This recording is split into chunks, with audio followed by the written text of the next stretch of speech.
बिहार में BJP NDA की स्थिति ठीक नहीं है। कहीं महागठबंधन में कंफ्यूजन नहीं है। महागठबंधन को बिहार की जनता आशीर्वाद देगी। बिहार की जनता गुस्से में है। जनता को इस डबल इंजन की सरकार ने धोखा देने का काम किया है।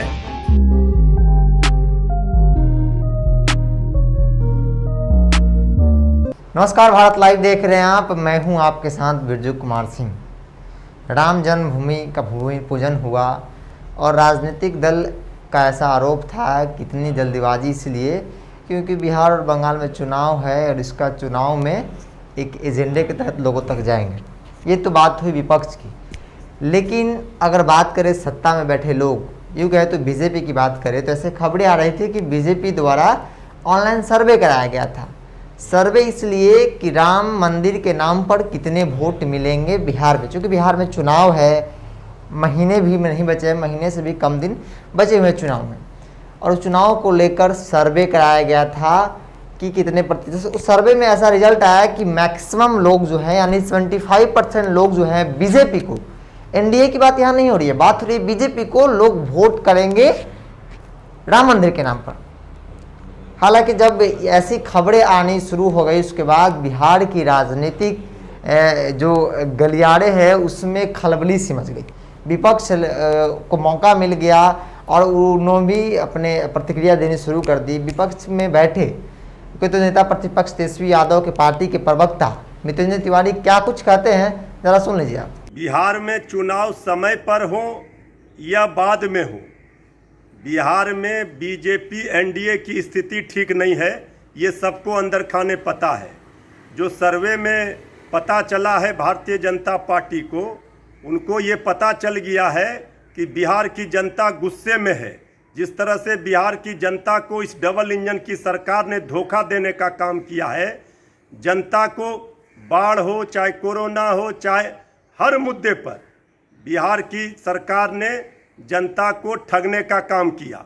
अब जनता की बारी है। 15 वर्षों का हिसाब जनता पाई लेगी एनडीए सरकार से।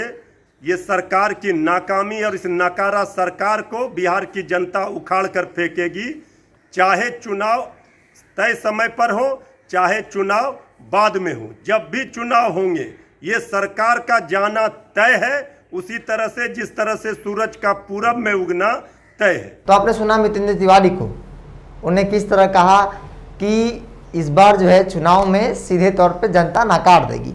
लेकिन अब बात करें जेडीयू की, चूँकि जेडीयू बीजेपी के सहयोगी दल है, उनके मुख्यमंत्री नीतीश कुमार मुख्यमंत्री हैं और ऐसा कहा जाता है कि जैसे जैसे नीतीश कुमार कहते हैं वैसे वैसे बीजेपी पीछे पीछे चलती है। लेकिन इस पर जब बात हुई हमारी राजीव रंजन से, जो कि जेडीयू प्रवक्ता है, उनसे बात हुई तो उन्होंने इसका सीधे खंडन करते हुए क्या कुछ कहा, सुनील। भारतीय जनता पार्टी की ओर से जब आधिकारिक तौर पर इसका खंडन किया जा चुका है कि कोई ऑनलाइन सर्वे नहीं हुआ है, तो फिर इस पर प्रतिक्रिया का कोई अर्थ नहीं है। लेकिन एक बात बिल्कुल साफ है कि भ्रामक खबरों के बल पर अगर राजद या कांग्रेस जैसी पार्टियां कोई सियासत करना चाहती हैं तो उनको ये मान लेना चाहिए कि उनके दिन लग चुके हैं, उनकी स्थिति सुधरने वाली नहीं है। 2019 के लोकसभा चुनाव के नतीजों से बेहतर प्रदर्शन एनडीए करने जा रहा है और नीतीश कुमार जी के नेतृत्व में यह भी संभव है कि 2010 में जो हमारी जीती हुई सीटें हैं उससे ज़्यादा बड़े जनादेश के साथ विधानसभा में नीतीश कुमार जी के नेतृत्व में ये अगली सरकार बने।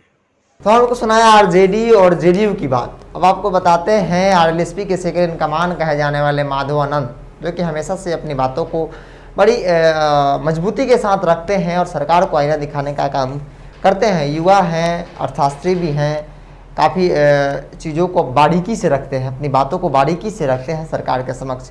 और उन्होंने इन सभी से हटकर महागठबंधन के तमाम मुद्दों पर यूँ कहे तो उन्होंने कहा कि जो भी महागठबंधन बिहार के जो बड़े दल हैं, जो बड़े भाई की भूमिका निभा रहे हैं महागठबंधन में, आरजेडी और कांग्रेस, उन जनता जो है उनके अलावा कोई विकल्प नहीं है जनता के पास, और उन्हीं विकल्प के साथ जनता एक बार फिर से महागठबंधन को वोट करेगी। और क्या कुछ कहा है जरा सुन लीजिए। महागठबंधन पूरी तरह एकजुट है, चाहे किसी भी दल की बात करें।